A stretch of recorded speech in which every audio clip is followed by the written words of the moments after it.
Thank you, Claire. Good morning. Good morning. I'm Reverend Kathy. Welcome to Unity North Spiritual Center here in Coon Rapids, Minnesota.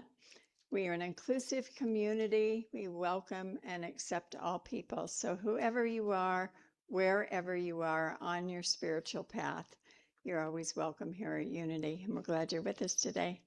We're also part of a greater worldwide unity movement, and we are the publishers of the Daily Word magazine, and we've been holding 136 years of prayer vigil through Silent Unity, the prayer ministry of the Unity movement. So prayer is the heart and soul of Unity.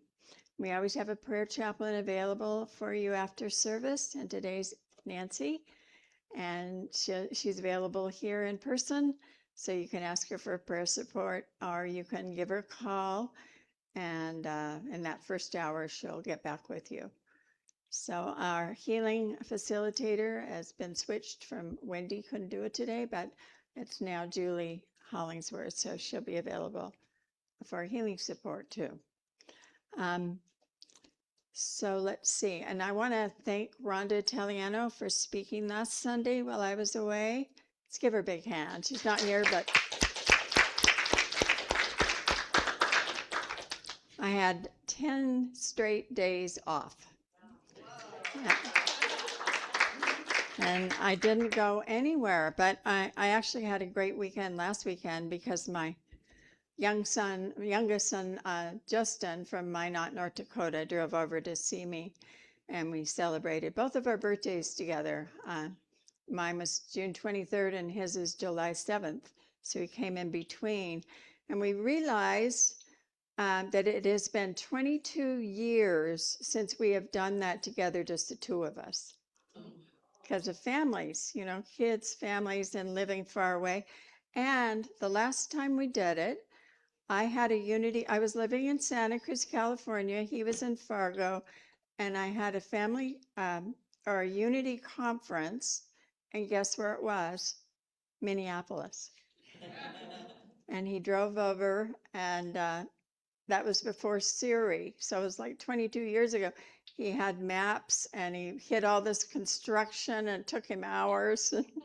But I took him to dinner, and it was the month before his 21st birthday. So I sneaked him a drink, the fancy restaurant. And then the next night we went to Macaroni Grill, and he liked it better. And so we were talking about that. So we did 2 restaurants this time too. And it was great fun. It's always amazing to have your kids visit you. Yeah. So anyway, with that, let's see what's next. Oh, I just want to welcome everybody today. Our production team is Tracy and Chris. And our worship assistant is Nola Bean. And we're always happy to welcome the first Sunday of every month, Claire Vanderkramer. Okay, so please let's speak our vision and mission statements together. Our vision, centered in prayer, we create for all a world of love, harmony, and abundance. And our mission is celebrating spirit, exploring truths, awakening hearts, inspiring dreams, serving community. And just note the values at the bottom, our core foundational beliefs at Unity North. And I invite you now to stand for our opening song.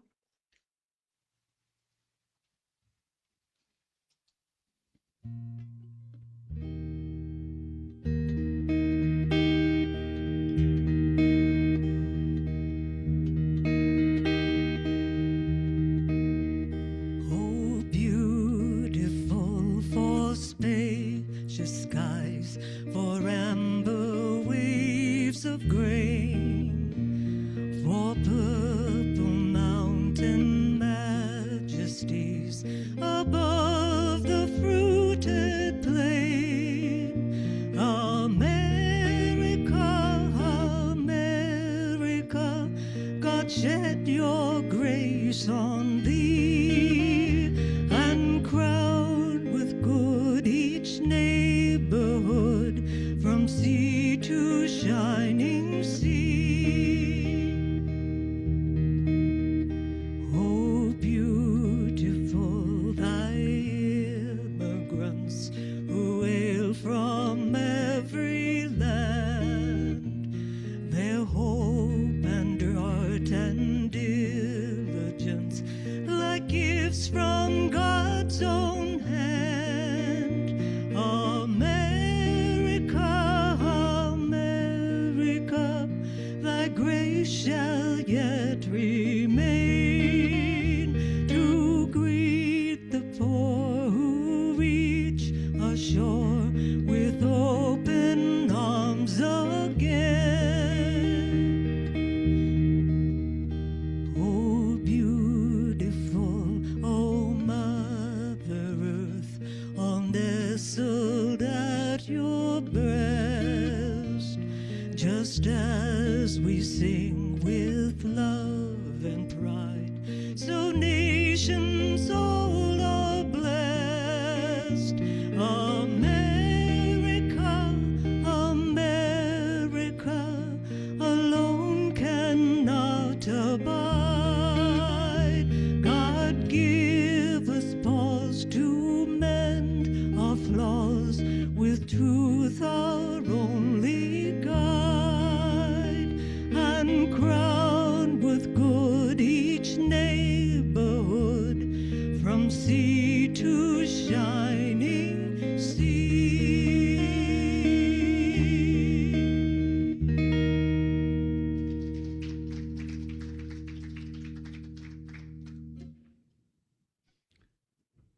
Wonderful song. Thank you so much, Claire. Catherine Lee Bates, I think, is the author of this song. She was really quite a remarkable woman. I just love this song because it's so inclusive. You know, bless our immigrants. We're all children of immigrants. I have a little note to add to that. Oh, well, please. It was an update as well. The first verse was basically hers, and then the next two verses were added by Jesse. Oh, my goodness. That's worse than Bandecrumert. It's Palidovsky and John Morris in 2020, actually. So that was... Oh, so that's an update. It's the old with the new. Yes, yes. It's all good. It's all good. Thank you for sharing that. Taking my job away, but I'll let that go.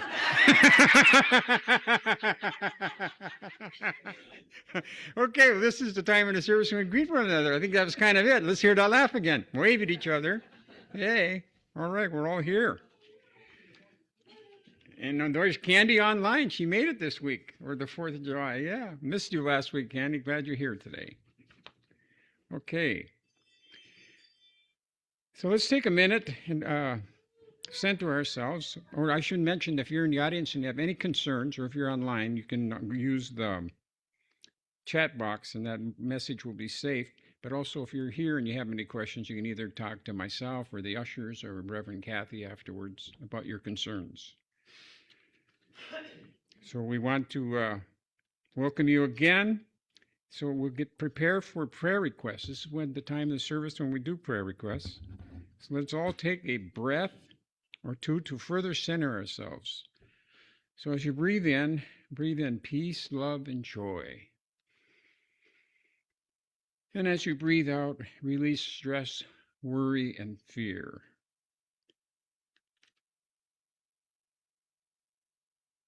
Once more, in and out. Instead of saying your request aloud, we invite you to speak a name or prayer request silently in the sanctuary or aloud in the privacy of your home, and hold these requests in silence.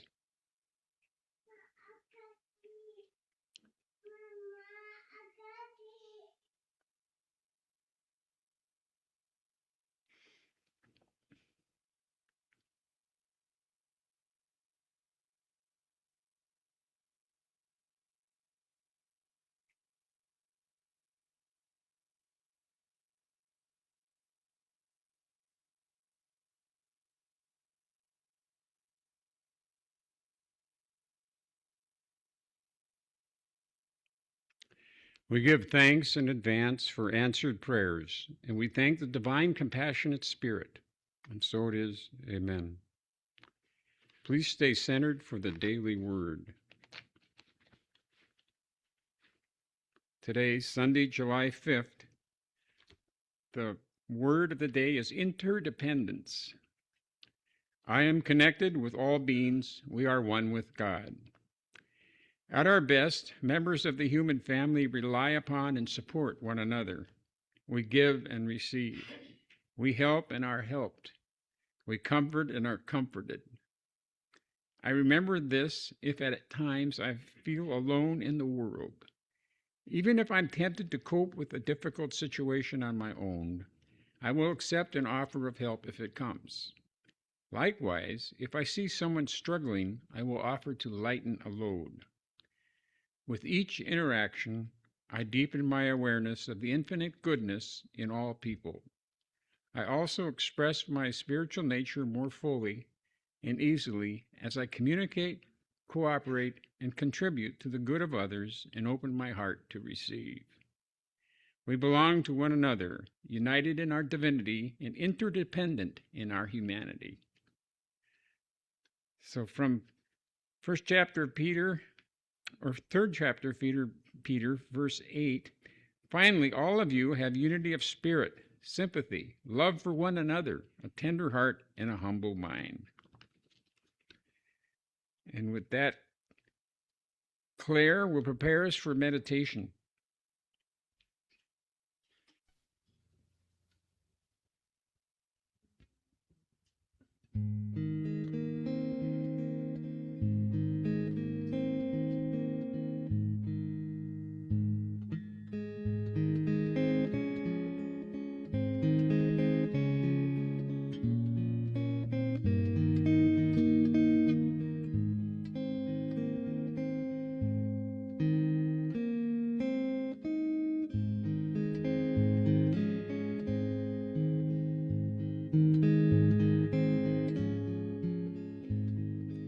You are the face of God.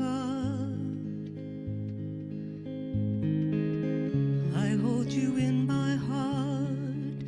You are a part of me. You are the face of God. You are the face of God. I hold you in my heart. You are a part of me. You are the face of God. You are the face of love. I hold you in my heart. You are my family. You are the face of love. You are the face of love. I hold you in my heart. You are my family. You are the face of love. You are the face of God. I hold you in my heart. You are a part of me. You are the face of God. You are a part of me. You are the face of God.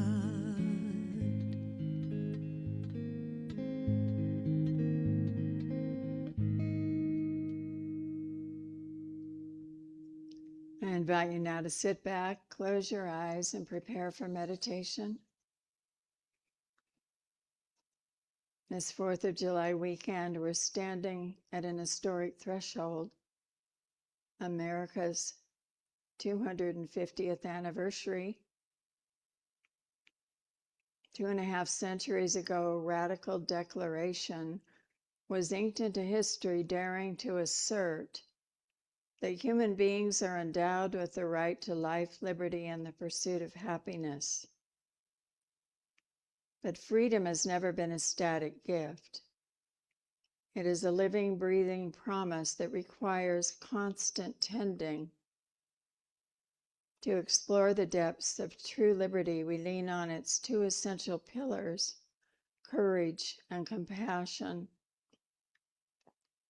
So take several deep breaths, telling yourself, I am completely relaxed.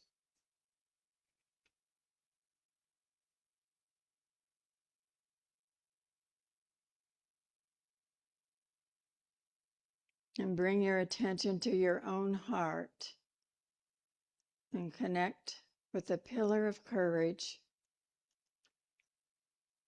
Courage is not the absence of fear, but the triumph over it. It is the bravery to stand up for what is right, even when it is difficult. Courage was the fire that fueled the founders who risked everything for an independent republic. It is the grit of the generations who crossed oceans, marched for equality, and defended our nation's ideals in the darkest of times.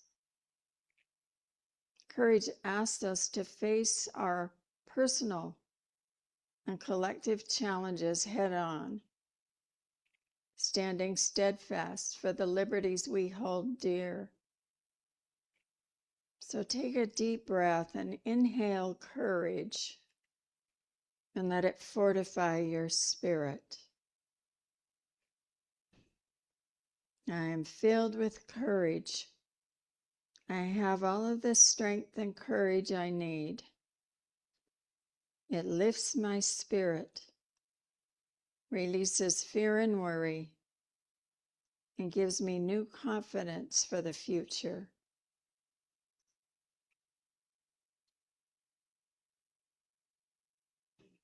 Now shift your focus to the pillar of compassion. Freedom cannot truly thrive in isolation. It blossoms when we extend our hands and hearts to one another. Compassion is the recognition we are all linked together. It is the empathy required to listen to our neighbors, to understand different perspectives, and to ensure that the promise of justice and equality is extended to absolutely everyone. True liberty is realized not just when we are free, but when we use our freedom to lift up the vulnerable and the marginalized. I am filled with compassion. I have all the loving kindness I need to make a difference in my life and in my world. So let us now enter into several minutes of silence. Let courage and compassion wash over you. Let your mind become still, reflecting on how you can embody these twin pillars of freedom in your daily life.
As you slowly bring your awareness back into the present moment, carry the stillness with you. Freedom begins within our own hearts. May we always have the courage to stand for truth and the compassion to care for one another. Thank you, God, and so it is. Amen.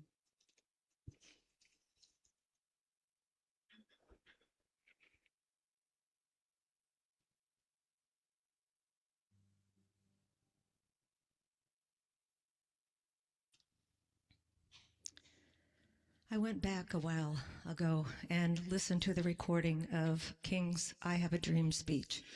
And the conviction, but yet also the peace that was in his voice as he was delivering the speech moved me so much that I felt part of it needed to be set to music. And so this is called Peace Will Lead Us Home.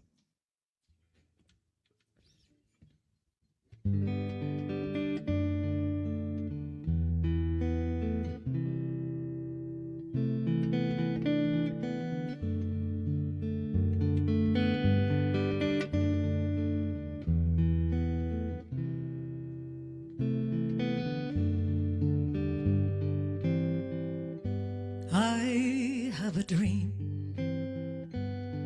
We are standing side by side. We all walk together through a free and peaceful life. I have a dream. Peace will lead us home. We will wait to see a new and brilliant dawn. Somewhere deep inside, what's true and right can't hide. This is why we all journey on. There's a new and bright horizon. Peace will surely guide us. I have a dream. Peace will lead us home.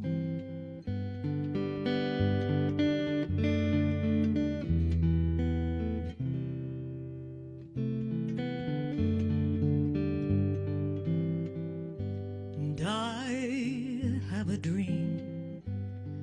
We are standing hand in hand. We all walk together through a free and peaceful land. And I have a dream. Peace will lead us home.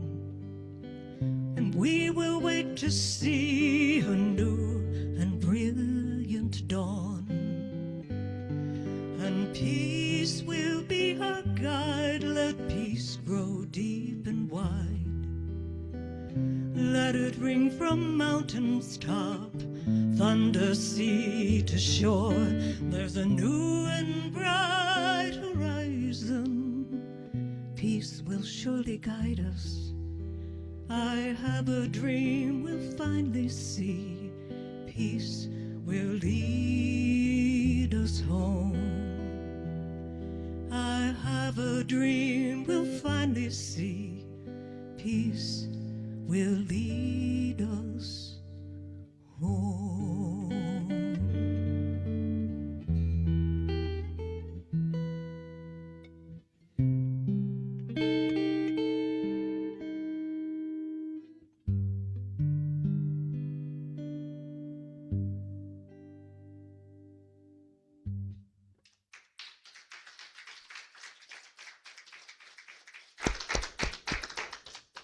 Beautiful, Claire. Thank you. So our lesson title today is Two Pillars of Freedom. Isn't it funny how red, white, and blue represent freedom till they're flashing from the car behind you?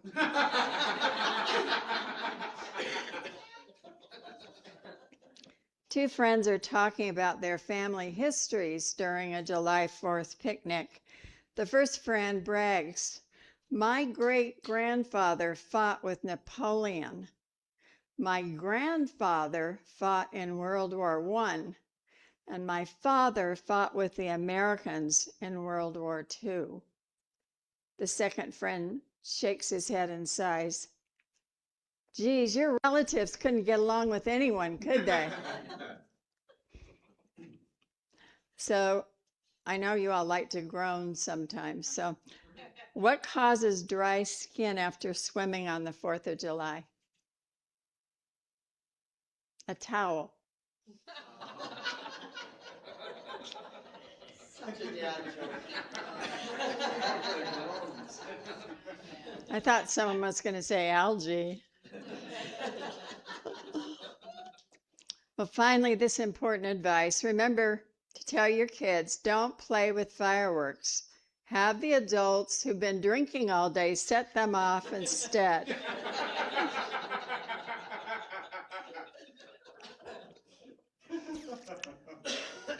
Well, this is a momentous time in our history. This weekend, our nation celebrates an historic milestone, the 250th anniversary of the signing of the Declaration of Independence. 2.5 centuries ago, a group of brave individuals put pen to paper. They birthed a new experiment in human freedom. And as we look around our world today, we know there are forces at work testing our commitment to freedom. Yet our journey of freedom is an ongoing evolution. It is a work in progress.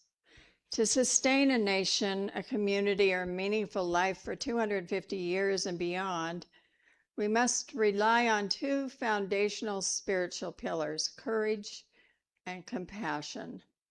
Now, when we think about history and big anniversaries, we often think about the solemnity of our founders.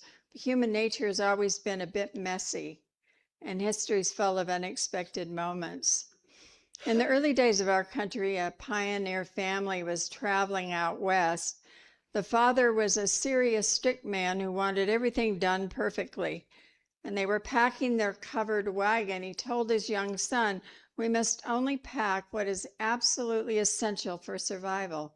No extras, no nonsense." The next day, as they were traveling down the bumpy trail, the father heard a strange rhythmic thumping sound coming from the back of the wagon. He stopped the horses, climbed into the back, and shifted some blankets. And there, hiding in the wooden crate, was the boy's pet hound dog, completely covered in a heavy winter coat that belonged to the father. The father looked sternly at his son and said, "Son, I told you only essentials. Why on earth did you smuggle the dog, and why is he wearing my heavy winter coat?" And the little boy looked up with big innocent eyes and said, "Well, Papa, you said we need courage for this journey. And I knew I didn't have enough courage on my own without my dog. But I noticed you always say courage requires a thick skin, so I gave him your coat to make sure he was tough enough." So we might laugh at the boy's logic, but he expressed a profound truth. We cannot walk the path of freedom alone.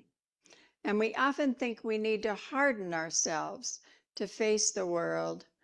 But true spiritual courage is not about growing a thick, unfeeling skin.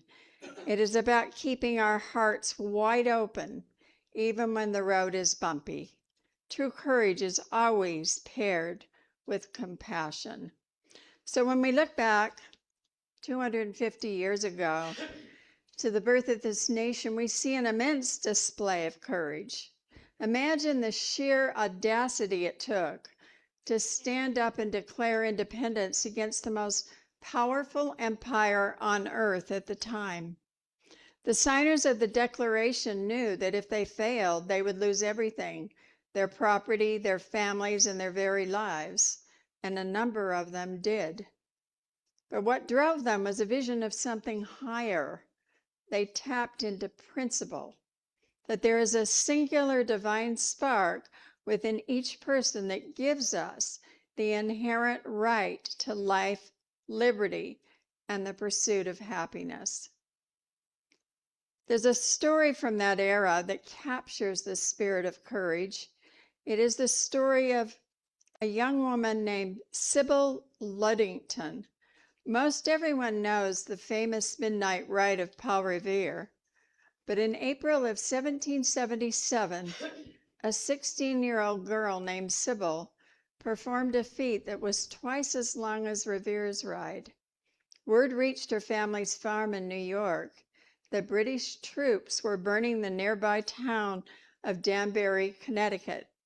Her father was a colonel, and he needed to gather his militia immediately, but he could not leave his post. Sybil volunteered. She rode her horse Star through the dark, rainy night across 40 miles of unfamiliar, muddy roads. She had to avoid highwaymen, British soldiers, and loyalist scouts armed with only a stick to urge her horse forward and knock on doors. She successfully rumbled through the countryside, waking and rallying the troops to defend their neighbors. We can think of Sybil metaphysically as representing that youthful, undaunted aspect of our own consciousness. When the night is dark, when the outer conditions look threatening, we cannot sit back and wait for someone else to act. We must mount our own spiritual steed, our own inner strength, and ride forth to awaken our highest spiritual faculties. So this dynamic balance of courage and compassion is woven deeply into our own scripture. We see it beautifully illustrated in the Gospel of Luke, chapter 10, in a story many of us know well, the parable of the Good Samaritan. So let's look at this story through a metaphysical lens. Remember, Jesus tells of a man traveling down the road from Jerusalem to Jericho. And on the way, he runs into robbers, and he is stripped and beaten and left for dead. And a priest walks by and sees him and passes by on the other side. And a Levite does the exact same thing. And remember, the Samaritans were outcasts of the day. Yet the Samaritan did not see an enemy or an outsider. He is moved with compassion. He binds the man's wounds, pours oil and wine on them, puts the man on his own animal, and carries him to an inn where he cares for him. In unity metaphysics, Jerusalem represents a high state of spiritual awareness, the place of peace and love within, where Jericho is the outer material world, a lower state of consciousness where we deal with everyday challenges. So the road between them is our human journey. And the robbers represent our own negative limiting thoughts, fear, doubt, judgment, that rob us of our joy and peace, leaving us feeling bruised and battered. The priest and the Levite are religious intellectualism and formal rituals. They represent the parts of us that know the truth in theory, but that look away when things get messy or uncomfortable. They see the problem, but they lack the courage to get their hands dirty. But the Samaritan represents the Christ consciousness in action. It takes massive courage to cross the road. The Samaritan had to overcome the fear of being ambushed by the same robbers. He had to overcome centuries of cultural prejudice. He had to pause his own journey and use his own resources. May we think of freedom not as the right to do as we please, but the opportunity to do what is right. Compassion is not a passive emotion. It is an active, courageous choice to bridge the divides in our world. It is the willingness to look at someone who's completely different from us and say, I see the divine in you. Your pain is my pain. Your healing is my healing.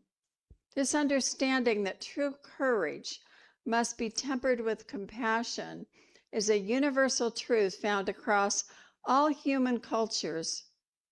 There's a beautiful traditional story told in various parts of West Africa about the creation of the world and the distribution of gifts to humanity. So in the beginning, the Creator called the animals and the first humans together to distribute the qualities needed to survive life on earth. And the Creator held two clay pots. One pot was painted bright red, glowing with heat. It held the gift of Opho, the spirit of raw power, unyielding strength, and fierce courage. The second pot was painted a deep, cool blue, and it held the gift of Istor, the spirit of gentleness, deep listening, and boundless compassion. The leopard ran up first and demanded the red pot, wanting to rule the forest with strength. The eagle flew down and took a large portion from the red pot so it could conquer the winds. But when the first humans walked up, they looked at both pots and could not decide. The humans said, if I take only the red pot of power and courage, I will destroy everything in my path to protect myself. If I take only the blue pot of compassion and gentleness, the world will overwhelm me and I won't have the strength to stand up. The Creator smiled and said, you have spoken wisely, and took a handful from the glowing red pot and a handful from the cool blue pot, throwing them both into a third vessel, blending them together into a beautiful purple mist. The Creator breathed this mist into the human heart and said, this is your true inheritance. You shall have the courage to face the storm and the compassion to heal those who are caught in it. This is the great spiritual call for us as we celebrate 250 years of our country's history. A nation cannot survive on raw power and fierce independence alone. If we only have the red pot of courage, we become fractured, defensive, and divided. But when we blend it with the blue pot of compassion, we create a tapestry of liberty that actually covers everyone. So finding this balance in everyday life is not always easy. Sometimes our attempts at courage or compassion don't go exactly as planned. There's a story about a well-meaning man who decided he wanted to be more neighborly and helpful in his small town. So he prided himself on his strength and his courage and a desire to do good deeds. And one windy afternoon, he saw an elderly woman standing on a street corner, holding tightly to a lamppost, looking completely distressed as cars zipped by. He thought to himself, this is my moment to show true neighborly courage and compassion. He marched right over, put his arm around her, took her securely by the hand, and bravely guided her through the busy traffic, dodging a couple of honking delivery trucks. When they finally reached the other side of the busy four-lane street, he smiled proudly, said, there you go, ma'am. I know it took a lot of bravery to face that traffic, but I was happy to help you cross. The woman looked at him, completely out of breath, adjusted her hat, and snapped, young man, I did not want to cross that street. I was perfectly happy standing by the lamppost, waiting for my bus, which is now pulling away on the other side. We have to keep our egos out of our spiritual practice. Compassion requires us to truly listen to what the world needs from us, rather than forcing our own ideas on how to save the situation. It requires the courage to ask, how can I best serve you? Rather than assuming we already have all the answers. You know, I was trying to think back to times in my life when I might have expressed courage and compassion. For all of us can do that. We all have those times when we've expressed both. And the one that came up for me immediately was during a really difficult time at my first church in Tempe, Arizona. I had arrived at that church straight out of ministerial school, so I was somewhat of an innocent. And people started making appointments with me to tell me who they were and get better acquainted, which I like to do at the beginning. I've liked to do at the beginning of every church. And I started hearing from people about a bond program. And I discovered to my surprise that I had just taken a church filled with angry bondholders. Now, there was a bond program sold by a former minister and a company several years before I got there. And that's where people buy bonds to support the church, and they buy them in different increments, and then they get their money back over time. And the ones who pay less get their money earlier. The ones who pay more hold on to it longer and they get their money later. But anyway, it turns out that minister left, and in between, the bond company went belly up. And only a handful of the people had been paid back. But then it completely crashed and burned, and there were other churches involved as well. So, because they were in between ministers, well, some of the bondholders were not fully informed about this. So I was the one with the good fortune to convey that news in my first annual meeting with them. And I actually stood like at the bottom of the steps in the middle aisle, stood through the whole meeting. And it was frightening. Beforehand, I remember I asked for Archangel Michael to be with me to give me strength and courage because I didn't feel very brave. And it was very difficult because people started yelling and screaming at me, literally. You know, I was the messenger. Who else could they be angry with? And I just had to stand there and take it all.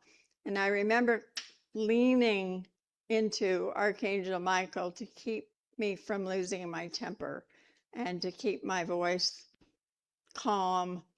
And I didn't raise it. And I remember answering questions logically. I didn't join in their emotion. And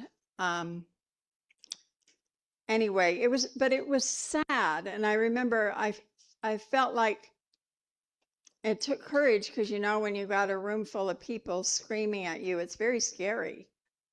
But we ended the meeting, and of course, some of the bondholders who lost the most did not stay in the church. And there were some who did, and those were the ones who understood it had been a gamble, and some who'd gotten their money back. But after the meeting, a number of people lined up to talk to me. And I remember two of the comments. One was by a woman who came up and told me she saw an angel behind me. And I took note of that. And then the other was from a new person whose name is Nancy Pence's. She had seen me perform a wedding a few weeks before and had looked up the church and had come. This was her first Sunday there. She was an organizational person, so she decided to stay for the annual meeting. And she was shocked, but the first words out of her mouth were, "Are you okay?" And she told me she would be coming regularly, and that surprised me. And it turned out she did. For the rest of my whole time there, she became the board president. And when I finally moved away, every single year from that time on, she came to see me wherever I lived. And sometimes we traveled together. She became a wonderful friend. And some of you may not know this, but the last 6 months of her life, she was with us here online from Arizona. She had cancer at the end. And sometimes she'd wear a scarf, and sometimes she'd speak up after the social time. But and then I was with her a few days before she passed. But I see her as one of the great blessings of my first church in my life, and also of that specific experience of trying to feel courage and compassion. And Also, she was a social worker who worked in crisis management and always went into the tough places, such as police departments after a number of the officers had been murdered, or going into New Orleans after Katrina to help people. Always really hard situations. So courage and compassion were two main words to describe her and what she did in the world. From South Africa comes a modern testament to how a nation can transition from bitter oppression to shared humanity through the spiritual lens of Ubuntu, which means I am because we are. Following the fall of apartheid, Archbishop Desmond Tutu chaired the Truth and Reconciliation Commission. And instead of pursuing retribution and locking up former oppressors, he pioneered a path of restorative justice. He faced immense fury from all sides. Victims of apartheid wanted vengeance, while the white minority feared prosecution. And Tutu chose to create a space where oppressors could look their victims in the eye, could confess their crimes if needed, and ask for forgiveness. It required radical vulnerability. And Tutu showed the world true courage does not mean crushing your enemy. It means having the strength to heal the structural brokenness of an entire society so everyone can move forward together. Something for us to remember. As we stand on the threshold of the 250th anniversary weekend, we are called to write the next chapter of this great experiment. We can begin by practicing the foundational truth of unity, which is practicing the presence of God right here, right now, in our daily lives. And how do we do this? We do it by actively choosing to be like the Good Samaritan on the road of life. We find the courage to cross the street of our own comfort zones. We cross the divides of political opinions, social differences, and our personal biases. We look at our neighbors and the world through the eyes of Christ consciousness. And every time we choose to listen to someone with an open heart, instead of arguing, we are exercising divine compassion. Every time we stand up for the inherent worth and dignity of another person, we are exercising divine courage. So let us carry the blended mist of courage and compassion in our hearts this week. Let us celebrate the freedoms we have by extending those freedoms to others through our love, our words, and our actions. And together, let us build a new country that honors the divine spark within all creation.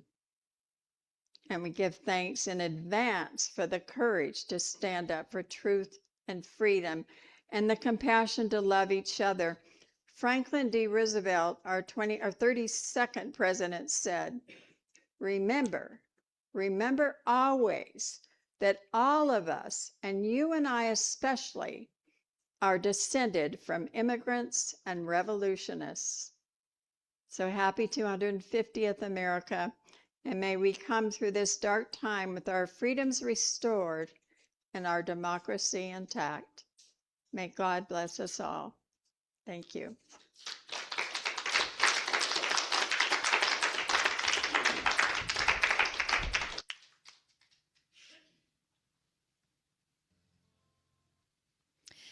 Langston Hughes, excuse me, writer and social activist, is responsible for the lyrics in this song. It's called Freedom Road.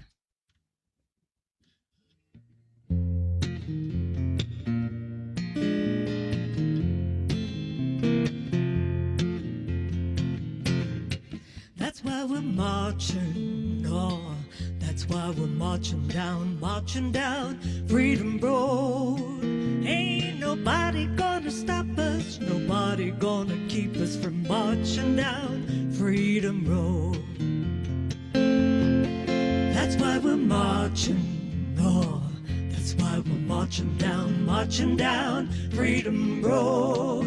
Ain't nobody gonna stop us, nobody gonna keep us from marching down Freedom Road.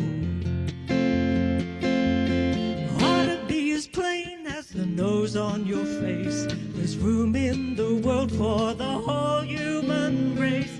Just one objective we got in view is to keep a hold of freedom for me and you. That's why we're marching, oh, that's why we're marching down Freedom Road. Ain't nobody gonna stop us, nobody gonna keep us from marching down Freedom Road.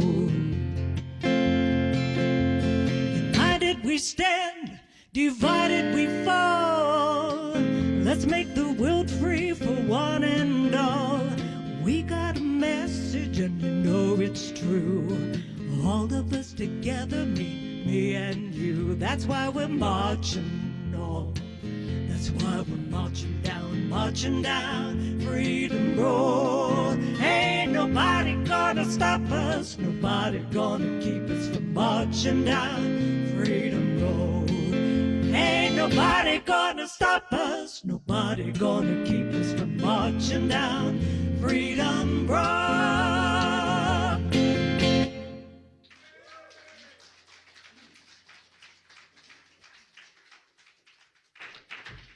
Thank you for that rousing song, and thank you for that inspiring message. I think we should recommend you to speak to the Congress of the United States sometime. Talk about a little Ubuntu there. What's that? Yeah. Yes, of course. I'll see if I can set that up.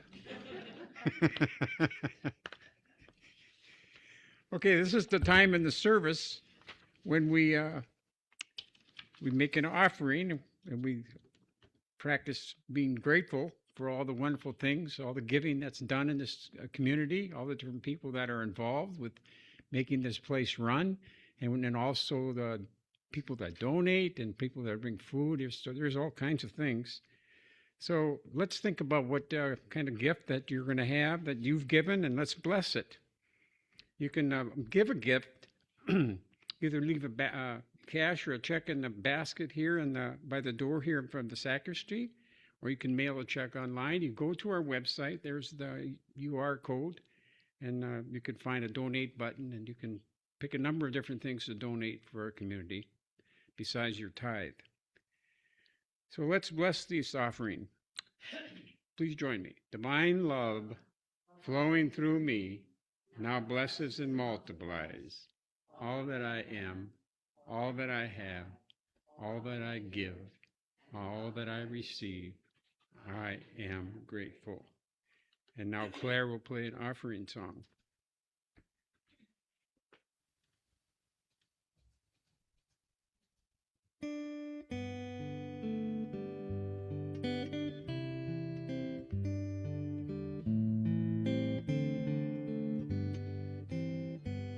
My gift goes forth on the wings of love, and it lands where it can heal and bless.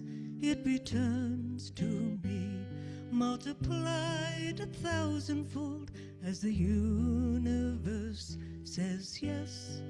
Yes, as the universe says yes.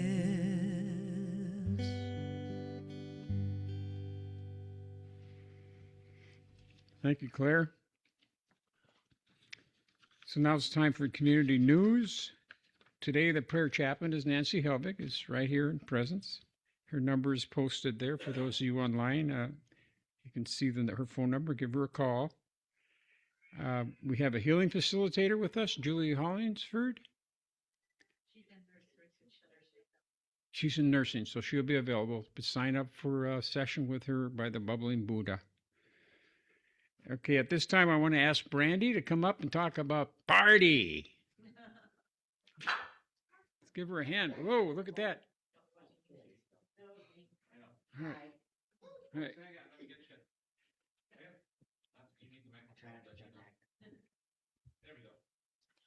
Most people don't usually tell me I need a microphone, but thank you. It's for you Zoom people. All right. These purses I'll talk about in a moment here. So we do have some parties coming up. We've had some 3 parties so far, I believe. There are pictures out on the TV in the narthex if you want to check them out. They've all sounded like they've been really fun. We have more parties coming up. So the next party coming up is Diana's party. It's the Penny Retirement Party. There are still, I believe, 7 tickets left on July 18th. After that, we have a purse party bingo, which is why I'm holding these fancy designer purses. I know there's Coach, Kate Spade, Brighton, Fossil, something in Burke, you know. As you can tell, I'm not really a fancy girl. I might surprise some of you, but so if you can see these. What it is on that day is going to be a bingo party. There's going to be a full lunch and drinks. I don't think, yeah, full food and such. You'll be playing bingo. There are over 20 fashionable, fancy dancy purses that are going to be available to win playing bingo. So the party is going to be held here, which means we are able to host plenty of people. So ladies, invite your friends. You know they want some fancy purses, okay? That's August 1st. We have 2 more parties right after that. Week. Right after that is Reverend Kathy's party, these chocolates and dreams. There's only 1 ticket left, so if you want it, you better get it. And then after that is Nancy's party, outdoor dinner and movie night. Mamma mia! It's on my birthday, so I got to see if I can come or if I already have plans, but I'd kind of like to come. Anyways, so go online, go.unitynorthmn.org/party tickets 2026, or you can see me here. You can go to our website, but get some tickets for some parties. Mary and Donna's party is next, and they are already sold out, so sorry for those of you who didn't get tickets. I'll let you know how fun it is, though, because I'll be there. And I think that's about it for parties, but yeah, fancy purses, plenty of space, Penny Retirement Party. Let's have some fun. Boop, boop, boop, boop, boop, boop. All right, thanks. And we have room for more if there's. Oh, well. If you really want to come, we have room for more. So I'm going to repeat that for the Zoom people. But you might not get anything to eat. Oh! The Zoom people don't care. So for those of you on Zoom that are in state, not out of state, Mary has just told me that she will open up some more spots. So if you want to get some tickets, I can make a few more available online, or you can come see me.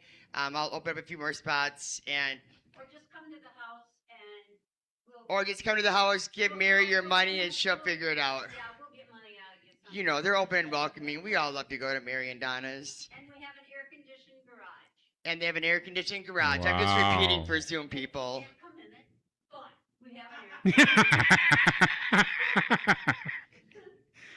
Okay. Oh, sorry. I need to pass this off to the next.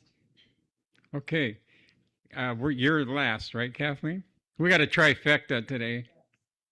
Is it my turn? You want it to be your turn? Yeah. Yeah, we want it to be your turn. Kathleen, let's give her a hand. My turn, guys. It's just going to be my turn. All right. I just wanted to let you guys invite you all to come here next Sunday, because we have an awesome guest coming next Sunday.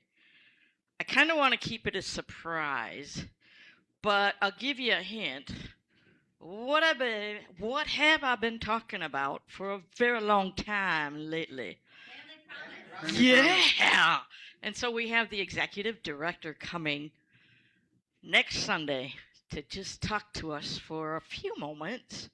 He won't cut into too much of Kathy's wonderful lessons, but he'll take a few minutes of it. And so I am welcoming you all to join me next Sunday to welcome David and be here to support Family Promise. Thank you, Kathleen. I just want to say a little bit about the Penny Party, a Penny Retirement Party. There's going to be a lot of different games like penny toss. And you don't have to bring any pennies. We've got a lot of pennies. We can even sell you some pennies if you haven't got enough. And if there's any doubts in your mind that this won't be fun, I'll give you a penny for your thoughts afterwards. And everybody can bring in, well, at least share at least one idiom like that. And there's hundreds of them, because penny was around a long time. Used to be you could buy a cup of coffee for a penny. That's before there was coffee, but that's beside. All right, so Unity North History and Celebration is also coming up. As part of celebrating Unity North Spiritual Center's 35th birthday, check out the memory table by the nursery door. Jot down old memories on the note cards and contribute photos if you can. Watch the memory table grow over the year. And if you haven't read the newsletter, the recent newsletter, I suggest you go all the way back and read what Jennifer wrote about one of the aspects or one of the moments in our history. It was very well done, Jennifer. Mark your calendars for that celebration, Sunday, October 18th from noon to 3 p.m. Come early and take in the service too, of course. Also, we have a new class in July, Unapologetic Manifestation. It's a special prosperity class, and Reverend Kathy is going to tell us more about that. I'll just take a minute. Okay, so Rhonda and I will be doing that together. It's a series and a class. And the series part is Sundays for the lessons. So I'll review lessons for a 6-week period, starting on the 19th of July 19th. And then the class will be follow-up on Wednesdays from 6:30 to 8. And that will be on Zoom. And Rhonda will do the classes. I'll bet one. I will do one of the classes, and then I will do all of the services, but one, and Rhonda will do one. We'll be sharing back and forth a little bit. And I just want to stress that Ken Daigle, who is the author of this book, is a very, very dynamic Unity minister in San Francisco. I know him, and I'm happy for him with his new book. And there's a book there's also a follow-up workbook. When you go online to buy it, you don't need to get the accompanying workbook, just the book, and we'll be doing the 6-week program from the back of that book. But the other is just for your own use, and it would get in the way of the class. You could get it later, so don't feel like you have to get that. So this is a book study class, and if you've had prosperity classes before and you think, oh, I don't need prosperity class, that's a false belief, because there's always something to be learned from a new prosperity class. And this is a really interesting and different one. So we highly encourage you to come. And you can come on that first Sunday and then decide. Yes, Nancy? If you have a Wednesday evening conflict, can you still be part of it and get like a video link? Yes. Yeah, if you have a Wednesday evening conflict, you can go ahead and register for the class anyway. Once you're registered, you will get links for that class, not only to get in the class, but to get to it after, so that you can see all the recordings. Yeah, so that's something important to do if you didn't know that. Include Sunday too, right? Because I'm down the first Sunday. Yeah, Sundays will be as always. Yeah. Yes. Okay. Thank you very much. Thank you, Kathy. And now, if you join me for the affirmation prayer. Centered in prayerful intention, we give thanks for an overflowing abundance of spiritual awakening, prosperity, new members, and children for Unity North Spiritual Center. And now Reverend Kathy will lead us into prayer for protection. Let's say thank you to everybody. Thank you, Noel. Great job. And thank you to Chris and Tracy, as always. And Claire, your music was beautiful today. Just perfect match. All right. And so I invite you now to stand for our prayer for protection and our peace song. Together. The light of God surrounds us. I am the light of God. The love of God enfolds us. I am the love of God. The power of God protects us. I am the power of God. The presence of God watches over us. I am the presence of God. Wherever we are, God is, and all is well. Somebody's already singing out there.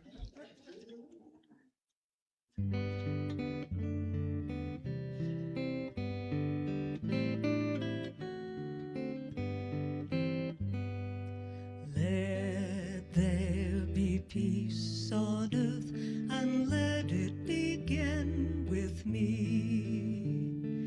Let there be peace on earth, the peace that was meant to be. With God as our creator, family all are we. Let us walk with each other in perfect harmony. Let peace begin with me. Let this be the moment now.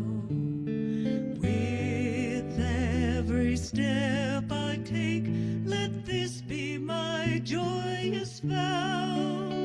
To take each moment and live each moment in peace eternally.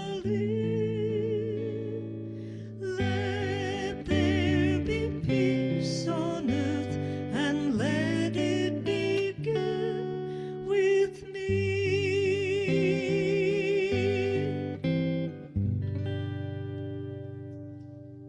All right. So we're running over, but anyone care to